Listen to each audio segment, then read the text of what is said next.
जय हिंद, राधे राधे। मेरा नाम है आशीष और आप सब देख रहे हैं नवगामी। अभी परीक्षा में मात्र 20 दिन बचा है। 2026 का जो एग्ज़ाम होने वाला है उसमें हमारा मात्र 20 दिन बचा है इंटर का 12th का एग्ज़ाम में। ठीक है, तो ये इसमें हम क्या करेंगे, हमारे पास समय बिल्कुल नहीं है और आज के आज अभी का अभी हम पूरा इतिहास का इसमें कंप्लीट करने वाले हैं और 100% इसी से सारा क्वेश्चन आएगा। और जितने भी मैंने VVI और इम्पोर्टेंट क्वेश्चन बताएंगे सारे के सारे उसी में से क्वेश्चन पूछेंगे। इस बुक से बाहर का क्वेश्चन नहीं आता है। मैं एग्ज़ाम दे चुका हूँ और मैं अपना एक्सपीरियंस बता रहा हूँ। ज़्यादा कहीं जाने की, ज़्यादा कुछ खोजने की ज़रूरत नहीं है। जो एग्ज़ाम बिल्कुल तैयारी नहीं किया, मैंने मात्र 10 दिन में तैयारी करके सेकेंड डिवीज़न से इंटर पास किया था। मुझे ये बताने में कोई प्रॉब्लम नहीं है। मैंने सेकेंड डिवीज़न पास किया है मात्र 10 दिन में पढ़ाई करके, वो भी ढंग से नहीं। दिन भर में मुश्किल से मैं 2 घंटा या बोले तो कभी कभी 2 घंटा, कभी कभी 3 घंटा मात्र पढ़ के मैंने सेकेंड डिवीज़न पास किया है 10 दिनों में मात्र। तो आप सोच सकते हैं ये बुक कितने इम्पोर्टेंट है। और मैं मजाक नहीं करूँ, मैं अपना एक्सपीरियंस के साथ बता रहा हूँ। और मैंने बहुत ज़्यादा चीज़ें चेक की। 2019 से लेके 2025 तक का मैंने क्वेश्चन रिवीजन किया है। बहुत कम समय में मैंने कोशिश किया कि आप सबके लिए क्या करें जिससे आप फर्स्ट डिवीज़न से पास कर जाएं। बिल्कुल भी आप टेंशन मत लीजिए, फर्स्ट डिवीज़न तो आपका रखा है एकदम बिल्कुल। और आप बिंदास पहले से पढ़ें तो और अच्छी बात है। और रिवीजन आप ज़रूर कर ले, इस बुक से सारा क्वेश्चन आएगा। टोटल जो भी है इस बुक से सारा का सारा क्वेश्चन आने वाला है।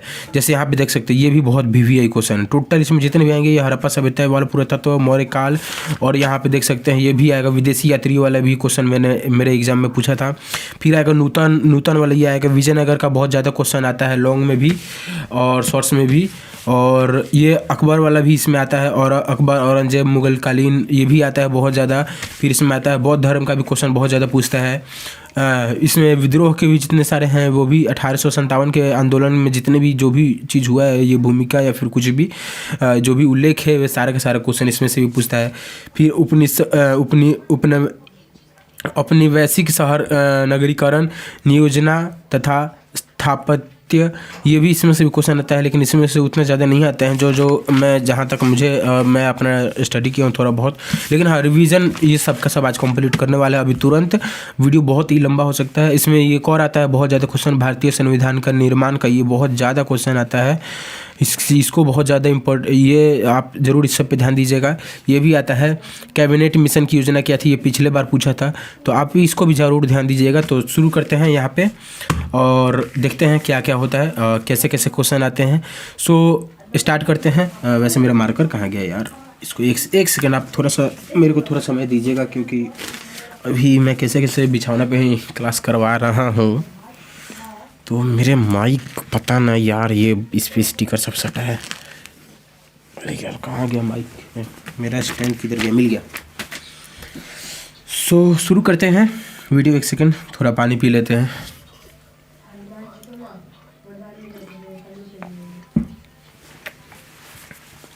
इसको और थोड़ा सा पास में लाते हैं, ठीक है। होल्ड करते हैं ताकि अच्छे से कैमरा में दिखाई दे सके आप सभी को। थोड़ा सा और जूम कर देते हैं। कैमरा सेट परफेक्ट है। यहाँ पे ऐसे करके हमें बताना पड़ेगा, फिर साइड करके यहाँ से, ठीक है। तो हिस्ट्री मतलब इतिहास, खंड अ में हमें पढ़ना है सेक्शन ए में भारत, भाग ए पुरातत्व एवं प्राचीन भारत, ठीक है। यूनिटी 1 में हमें पढ़ना प्रारंभिक नगरों की कहानी, हड़प्पा सभ्यता का पुरातत्व। ये क्वेश्चन 100% आने वाला है। आप यहाँ पे देख सकते हैं 2021 का यहाँ पे BM लिखा हुआ है। वेरी इंपॉर्टेंट क्वेश्चन है ये सब भी। 2021 में ये पूछा था, 2022 में ये पूछा था, 2022 में भी पूछा था, 2022 में, 22 में। तो ये जो बुक है ये रामबाण आप सबके लिए साबित होगा, क्योंकि देखिए बहुत ही कम समय हमारे पास है। और आप यही सोच रहे होंगे कि भाई कैसे भी करके हमें फर्स्ट डिवीज़न से पास हो जाए ताकि टेंशन नहीं हो। बहुत लोग शादी फंक्शन में अपना समय बर्बाद किए होंगे, एंजॉय किए होंगे। अभी भी टाइम है, आज आप ये पूरा क्लास कंप्लीट करें और आप फर्स्ट डिवीज़न, मैं बोल रहा हूँ, लिख के दे रहा हूँ यहाँ पे, फर्स्ट डिवीज़न लाने से कोई नहीं रोक सकता है, ठीक है। शुरू करते हैं। यहाँ पे सबसे पहला जो क्वेश्चन है, एक सेकंड कैमरा में शूट हो रहा है ना, हाँ ठीक है। तो सबसे पहला जो क्वेश्चन है, पशुपति महादेव की मुहर में निम्न में से कौन सा जानवर नहीं पाया गया है? तो इसमें से हाथी पाया गया था, बाघ पाया गया था, भैंस पाया गया था, लेकिन शेर नहीं पाया गया था। तो इसका आंसर होगा शेर। ये क्वेश्चन जब भी आपसे पूछे पशुपति, वैसे ये नहीं आएगा, जहाँ तक मैं कन्फर्म हूँ 100% ये एग्ज़ाम में क्वेश्चन नहीं पूछेगा, जहाँ तक मुझे मैं एकदम श्योर हूँ। पशुपति महादेव की मुहर में निम्न में से कौन सा जानवर नहीं पाया गया? तो इसका बिंदास आप आंसर लिख दीजिएगा शेर। बिंदास शेर के ऊपर अगर आएगा अपना जो भरने वाला ABCD ऑप्शन करके आएगा तो आप आराम से अच्छे तरीके से एकदम गोला कर दीजिएगा। और अगला क्वेश्चन हम देखते हैं। ये मैं इसलिए बोल रहा हूँ कि ये नहीं आएगा क्योंकि मैं पिछले साल का सारा क्वेश्चन मैंने रिपीट कर लिया है। यहाँ पे देख सकते हैं, ऐसा यहाँ पे कुछ भी नहीं लिखा है। और मैं जब एग्ज़ाम दिया था उस वक्त भी नहीं आया था, उसके पिछले साल 20 से 25 तक का मैंने क्वेश्चन रिपीट किया, ये क्वेश्चन नहीं आया था उसमें। सो आगे बढ़ते हैं नेक्स्ट क्वेश्चन में। वैसे ये आप याद रखिएगा, याद करना कोई गलत बात नहीं है, बहुत अच्छा की बात है। कभी भी पूछ दे तो बहुत अच्छी की बात है, सीधे आपके माइंड में आ जाएगा। पशुपति महादेव की मुहर में निम्न में से कौन सा जानवर नहीं पाया गया था? तो पशुपति महादेव का जो मुहर था उसमें शेर का जो था ये जानवर नहीं पाया गया था, शेर उसमें नहीं पाया गया था। सो शुरू करते हैं दूसरे पे। किस स्थान से शतरंज की तरह के खेल के प्रमाण प्राप्त हुए हैं? तो ये जो शतरंज का जो खेल था वो प्राप्त हुआ था लोथल में हमारा, ठीक है। उसके बाद आते हैं, राय बहादुर दयाराम साहनी ने कहाँ उत्खनन करवाया था? तो राय बहादुर दयाराम साहनी ने हड़प्पा सभ्यता में जो ये हड़प्पा सभ्यता का उत्खनन किसने करवाया था? तो ये भी याद रखिएगा, दयाराम साहनी ने करवाया था। कहाँ पे? तो हड़प्पा सभ्यता में। और आते हैं चौथे नंबर क्वेश्चन पे। भारतीय पुरातत्व सर्वेक्षण विभाग के पहले डायरेक्टर जनरल कौन थे? ये क्वेश्चन बहुत इंपॉर्टेंट है। ये क्वेश्चन मैं इसलिए बोल रहा हूँ क्योंकि ये मेरे एग्जाम में भी आया था और यहाँ पे लिखा भी हुआ है 2021 में ये क्वेश्चन पूछा, तो इस साल भी ये क्वेश्चन पूछ सकता है। सो इस साल ये दूसरा क्वेश्चन, तीसरा, चौथा, ये क्वेश्चन बहुत इंपॉर्टेंट है, आप जरूर इस पर ध्यान दीजिएगा। तो इसका आंसर होगा ए कनिंघम। ये पूछेगा भारतीय पुरातत्व सर्वेक्षण विभाग के पहले डायरेक्टर जनरल कौन थे? ये जरूर क्वेश्चन आएगा, तो आप याद रखिएगा ए कनिंघम। इसके जो थे भारतीय पुरातत्व सर्वेक्षण के पहले डायरेक्टर अगर पूछेगा तो पहले डायरेक्टर जनरल पूछेगा तो ए कनिंघम होगा। फिर आते हैं 5वें नंबर पे। हड़प्पा सभ्यता में अग्निकुंड कहाँ पाई गई है? हड़प्पा सभ्यता में अग्निकुंड कहाँ पाई गई है? तो ये हमारा पाया गया था अग्निकुंड कालीबंगान में। अब आते हैं नेक्स्ट क्वेश्चन पे। निम्न में कौन हड़प्पा सभ्यता का नगर नहीं है? तो निम्न में से ये हड़प्पा सभ्यता में तो मोहनजोदारो, लोथल, कालीबंगान था। विजयनगर जो है वो हड़प्पा सभ्यता का नगर नहीं है, तो आराम से विजयनगर याद कर लीजिए। और आते हैं नेक्स्ट क्वेश्चन। दयाराम साहनी ने हड़प्पा सभ्यता की खोज किस वर्ष की? दयाराम साहनी ने, ये क्वेश्चन जरूर आएगा, दयाराम साहनी ने हड़प्पा सभ्यता की खोज 1921 में की थी, ठीक है। आते हैं नेक्स्ट क्वेश्चन पे। धौलावीर किस राज्य में है? धौलावीर किस राज्य में है? तो ये धौलावीर जो है वो गुजरात में है। आते हैं नेक्स्ट क्वेश्चन पे। मोहनजोदारो किस भाषा का शब्द है? मोहनजोदारो जो भाषा है वो सिंधी भाषा का शब्द है। आते हैं नेक्स्ट क्वेश्चन। हड़प्पा सभ्यता का विशाल स्नानघर किस नगर में पाया गया है? हड़प्पा सभ्यता का विशाल स्नानागार किस नगर में पाया गया? तो ये मोहनजोदारो में पाया गया था। पुरातत्व के अंतर्गत निम्न में से कौन सा एक नहीं है? ये जो पुरातत्व के अंतर्गत में साहित्य है। लोथल किस नदी के किनारे स्थित है? लोथल जो है भोगवा के किनारे स्थित है। निम्न में से, एक सेकंड, इसका कोई आंसर देख लेते हैं। 12वां का सी होना चाहिए, जहाँ तक हमें, हाँ 12वां का सी सही है। निम्न में से किसने मोहनजोदारो की उत्खनन की? राखालदास बनर्जी। ये क्वेश्चन इंपॉर्टेंट है, ये आप जरूर देखिएगा। राखालदास बनर्जी। किस धातु का सिंधु घाटी का ज्ञान था? ये भी इंपॉर्टेंट है। किस धातु का ज्ञान सिंधु घाटी के वासियों को नहीं था? लोहा का ज्ञान नहीं था। सिंधु घाटी के जो रहने वाले थे उनको लोहा का ज्ञान नहीं था, एकदम नॉलेज नहीं था उनको। हड़प्पा किस नदी के किनारे स्थित है? हड़प्पा सभ्यता जो है वो रावी नदी के किनारे स्थित है। हड़प्पा सभ्यता किस युग की सभ्यता है? कांस्य युग की। एक बार आपके क्वेश्चन देख सकते हैं, एक बार आप रिपीट कर ले इसको, थोड़ा सा कैमरा।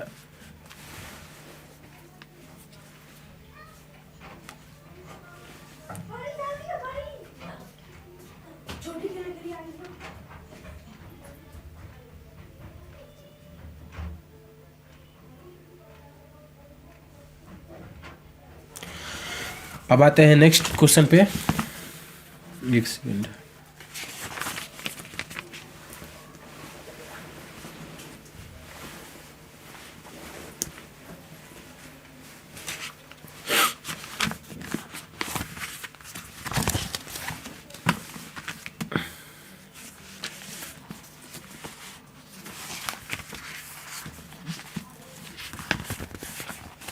कैसे पकड़े यार, कुछ समझ ही नहीं आ रहा है। और स्टैंड को थोड़ा ऊपर कर देते हैं। एक सेकंड, ऊपर क्यों, छोटा सा जूम कर देते हैं।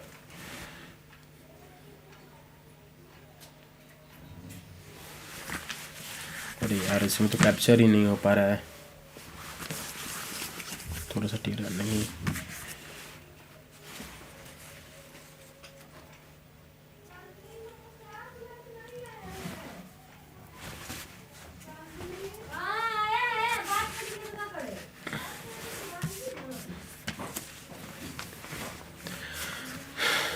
कैमरे में आ रहा है कि नहीं आ रहा है, थोड़ा सा एक सेकंड आप सब थोड़ा सा रुक जाइएगा, क्योंकि कैमरा स्टैंड थोड़ा सा गड़बड़ हो गया है।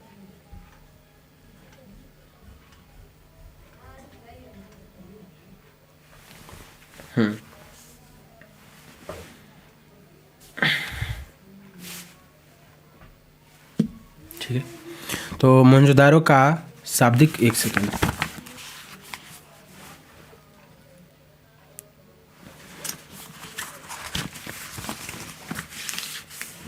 मोहनजोदारो का शाब्दिक मतलब क्या है? तो मोहनजोदारो का शाब्दिक मतलब है मृतकों का टीला। ये क्वेश्चन पूछेगा, तो इसको आप जरूर ध्यान दे दें। मोहनजोदारो का शाब्दिक अर्थ, शाब्दिक मतलब पूछेगा तो ये होगा मृतकों का टीला। एक सेकेंड।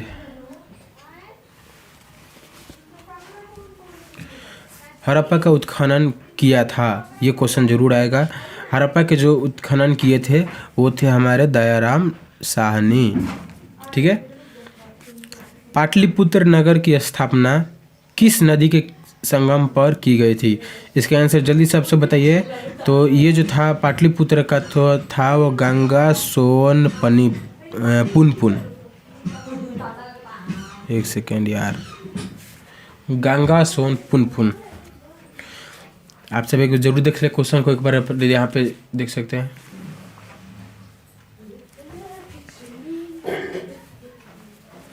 सो आते हैं 20 नंबर क्वेश्चन पे। एक सेकेंड यार, तार कहाँ से आ गया है यार माइक का, यहाँ पे, हाँ ठीक है। तो 20वां क्वेश्चन है हमारा हड़प्पा सभ्यता की मुहरें किस चीज़ की बनी थी? इसके आंसर फटाफट कमेंट में ज़रूर लिखिए।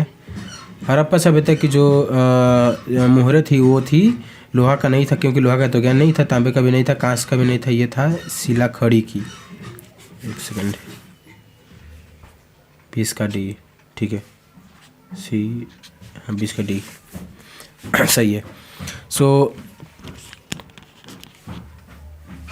आते हैं नेक्स्ट क्वेश्चन पे।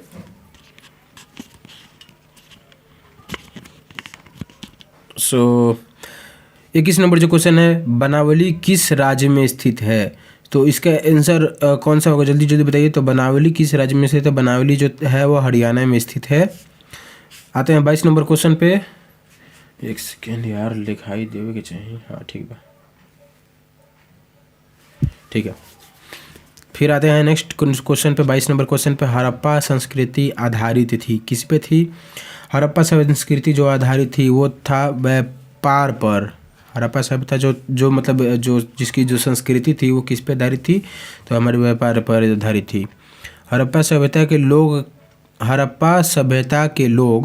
उपासना करते थे। तो हड़प्पा सभ्यता के लोग किसकी उपासना करते थे? तो यहाँ पे हड़प्पा सभ्यता के लोग मातृ देवी की उपासना करते थे। ठीक है, तो ये क्वेश्चन आप याद रखिएगा, ये भी इम्पोर्टेंट है। ये तो हमेशा आता है, हर बार आता है। कालीबंगान किस नदी के किनारे अवस्थित, यहाँ पे क्या बोल रहे, अवस्थित था?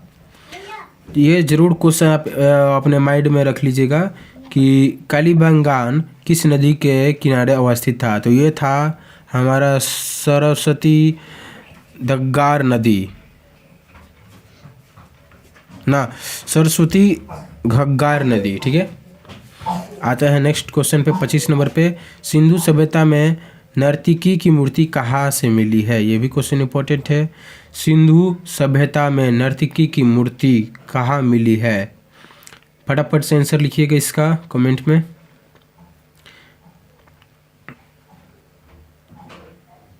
तो जो ये क्वेश्चन इंपॉर्टेंट इसलिए है कि ये हर बार पूछता है। तो सिंधु सभ्यता की नर्तकी की मूर्ति जो मिली थी वो हमको लग रहा है कि मोहनजोदारो में मिली थी। इसके आंसर एक बार चेक कर लेते हैं। 25 का ए, ठीक है ठीक है। अब आते हैं नेक्स्ट क्वेश्चन पे। सिंधु सभ्यता का किस देश के साथ व्यापारिक संबंध नहीं था? तो ये क्वेश्चन पूछेगा आप सभी को। सिंधु सभ्यता का किस देश के साथ व्यापारिक संबंध नहीं था?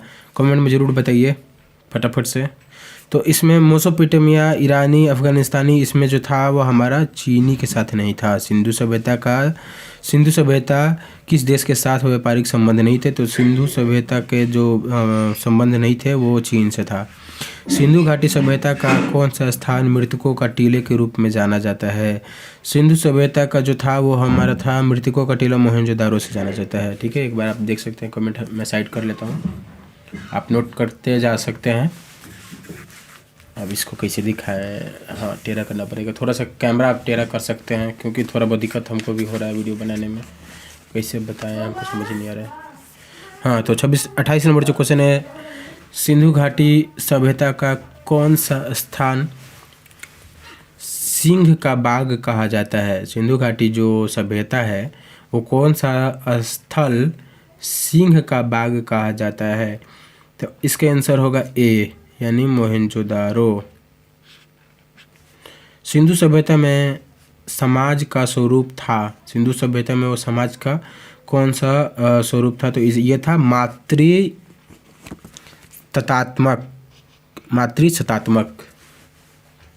सिंधु घाटी सभ्यता किसके समकालीन नहीं मानी जाती है? सिंधु घाटी सभ्यता किस समकालीन नहीं मानी जाती है? किसके समकालीन नहीं मानी जाती है? इसके आंसर देखना पड़ेगा मुझे। 30 का ए हो जाएगा आपका। सो इसका हो जाएगा चीन की सभ्यता। देखिए, हमको लग रहा था लेकिन फिर भी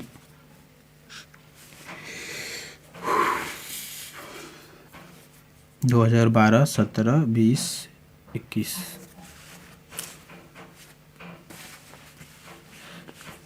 सिंधु सभ्यता का क्षेत्रफल किस आकार का था? ये जरूर पूछेगा।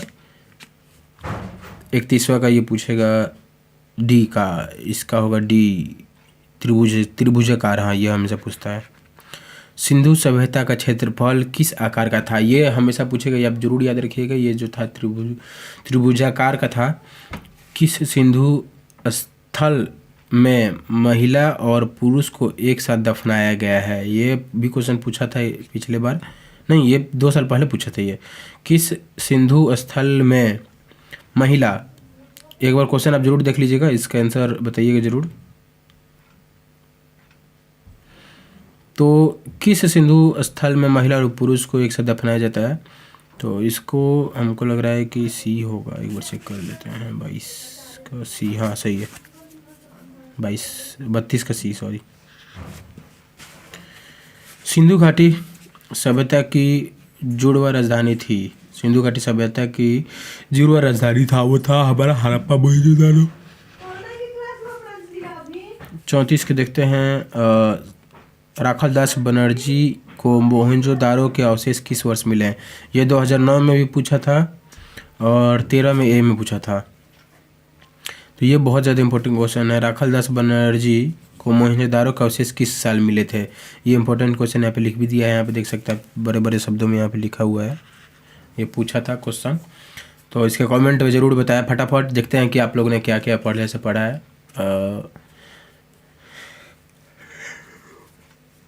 राखाल दास बनर्जी को मोहनजोदारो के अवशेष जो हमारा मिला था 1922 ईस्वी में, शायद हम मार दे रहे हैं अंदाजे। 34 के सी सही है, 1922 ईस्वी में। हल से जूते खेत के साक्ष्य कहाँ मिले? ये बहुत इंपॉर्टेंट क्वेश्चन है, ये हमेशा पूछा था।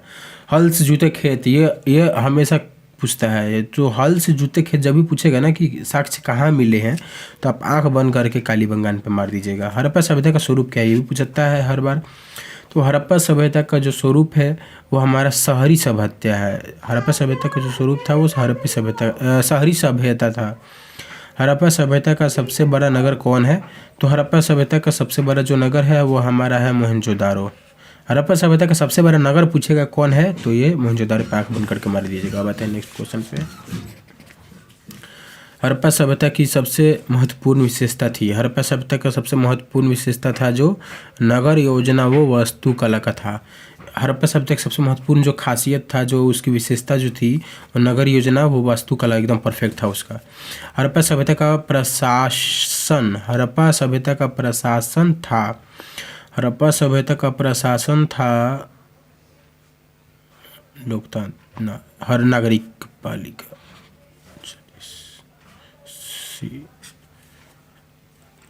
नगर पालिका, ठीक है। हड़प्पा सभ्यता के पतन के क्या कारण थे? हड़प्पा सभ्यता का जो सबसे बड़ा पतन का जो कारण था, ये क्वेश्चन हमेशा पूछता है, ये आप जरूर याद रखें। हड़प्पा सभ्यता के सबसे बड़ा पतन का कारण क्या था? विदेशी आक्रमण था, फिर प्राकृतिक कारण था, मानवीय कारण था। ये सभी हो जाएगा, इसका आंसर कभी भी पूछेगा। हड़प्पा पतन मतलब जो उसके खत्म होने का कारण क्या था? विदेशी आक्रमण कर दिए थे। फिर प्राकृतिक जो कारण था वो अलग से था, मानवीय कारण भी था, ये सभी होगा, ठीक है। अब आते हैं नेक्स्ट क्वेश्चन पे, 41 क्वेश्चन। हड़प्पा सभ्यता के किस स्थल से स्त्री के गर्भ से पौधा निकलता दिखता है? हड़प्पा सभ्यता के किस स्थल से स्त्री के गर्भ से पौधा निकलता है? ये क्वेश्चन पूछता है, इसको आप जरूर एक बार ध्यान दे दें। तो ये जो हड़प्पा सभ्यता का जो स्थल है जहाँ पे दिखाया था कि स्त्री के पेट से पौधा निकलता है, वो था हड़प्पा से, ठीक है। बलूचिस्तान नहीं था, मोहनजोदारो भी नहीं था, आलिमगीरपुर भी नहीं था। आते हैं 42वां क्वेश्चन पे। सिंधु घाटी सभ्यता के स्थलों में सर्वप्रथम किस स्थान का उल्लेख हुआ था? तो ये क्वेश्चन भी इम्पोर्टेंट है। सिंधु घाटी सभ्यता के स्थलों के सर्वप्रथम किस स्थान का उल्लेख हुआ था? सिंधु घाटी सभ्यता में सबसे ज़्यादा जो उल्लेख हुआ था स्थान का, वो हड़प्पा का था, ठीक है। आते हैं नेक्स्ट क्वेश्चन पे। एक सेकंड, दिख रहा है ना कैमरा में? हाँ, ठीक है। सिंधु सभ्यता में गोदीबाड़ा का प्रमाण कहाँ मिला है? सिंधु घाटी सभ्यता में गोदीबाड़ा का प्रमाण जो मिला है वो लोथल में हमारा मिला था, 43 के, ठीक है। किस सिंधु स्थल से सूती कपड़े के साक्ष्य मिले हैं? किस सिंधु स्थल से सूती कपड़ा, ये पूछा था। सूती स्थल का ये पूछेगा कि सूती कपड़ा जो है वो कहाँ से मिला है सिंधु स्थल में, ये जरूर क्वेश्चन पूछता है। इसका आप जरूर ध्यान दें। तो सूती कपड़ा का जो साक्ष्य जो मिला है वो हमारा मोहनजोदारो से मिला था, ठीक है। आते हैं 45वें क्वेश्चन पे। लोथल कहाँ स्थित है? ये भाई हम तीनों इसलिए मार्क कर रहे हैं ज़्यादा कि ये क्वेश्चन बहुत इंपॉर्टेंट है। ये 2016, 18, 21 में आराम से पूछा है, तो इसको आप जरूर ध्यान दें। लोथल कहाँ स्थित है ये जरूर रिपीट करिएगा। लोथल जो है गुजरात में स्थित है। लोथल कहाँ स्थित है? लोथल जो हमारा है गुजरात में स्थित है। आते हैं 46वें क्वेश्चन पे। प्राचीन इतिहास का निर्माण किया गया। प्राचीन इतिहास का निर्माण जो है वो कहाँ किया गया है? प्राचीन इतिहास, ये भी क्वेश्चन इंपॉर्टेंट है, आप जरूर देख लें। 46वां क्वेश्चन जो है, प्राचीन इतिहास के निर्माण किया गया, इसमें जो हमारा होगा वो प्राचीन स्रोतों के आधार पर, ये तो है, ये तो था ही। विदेशी यात्रियों के विवरण के आधार पर ये भी था। पुरातत्व के अवशेषों के आधार पर, ये सब हो गया एकदम कन्फर्म मार रहा हटावा।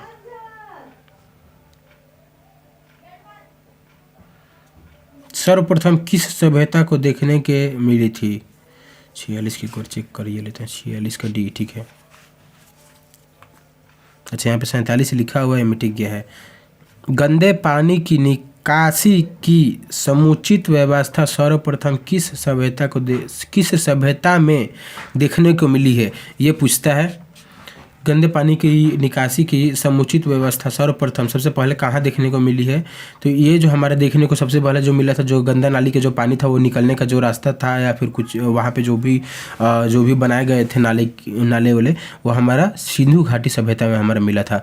ये इंपॉर्टेंट क्वेश्चन है, इसमें से बहुत ज़्यादा क्वेश्चन आते हैं, ये बहुत ही इम्पोर्टेंट है, ठीक है। तो इसको आप ज़रूर ध्यान दे दें। और ये बहुत ही ज़्यादा VVI क्वेश्चन है, ये हर बार पूछता है। तो हम अभी इतना ही रहने देते हैं, क्योंकि 24 मिनट का वीडियो ऐसे ही हो गया है। सब करेंगे तो हमारा लगभग पूरा 24 घंटा का वीडियो हो सकता है। तो कोई गारंटी नहीं है कितना लंबा जाए, क्योंकि समझाने बताने में बहुत ज़्यादा टाइम निकल जाएगा। तो ये आप एक बार रिपीट कर लें। ठीक है। सो हम मिलते हैं नेक्स्ट वीडियो में, तब तक के लिए जय हिंद जय भारत।